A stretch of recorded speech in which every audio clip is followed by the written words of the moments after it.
Un jeune homme a fait un accident de la route. Il est actuellement sédaté dans le coma, sous respirateur et alimentation artificielle. Et les médecins n'entrevoient pas une possibilité de récupération. Est-ce que vous pensez que dans le cadre actuel, c'est possible d'arrêter les traitements, le respirateur et l'alimentation? Alors, je crois que dans le cadre actuel, c'est pas possible, non. Il y a une réglementation qui fait que tant qu'il est en vie, parce qu'en fait, il est en vie, il faut maintenir cette vie. Je pense que ça doit dépendre de l'avis de la famille. La personne en elle-même peut pas trop répondre à la question. Peut-être qu'ils arriveront mieux à prendre une décision, eux, mais c'est sûr que c'est pas aux médecins de choisir qu'est-ce qu'ils doivent faire pour cette personne-là, quoi.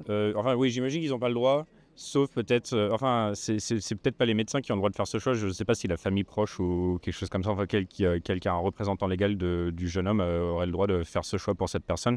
Mais j'imagine qu'ils sont dans l'obligation s'il peut vivre, de le maintenir en vie. Bah moi j'espère qu'ils n'ont pas le droit, c'est pas à eux de choisir forcément. J'imagine, je le rejoins sur le fait que j'espère qu'il y a un responsable ou un représentant de cette personne-là qui a le dernier mot.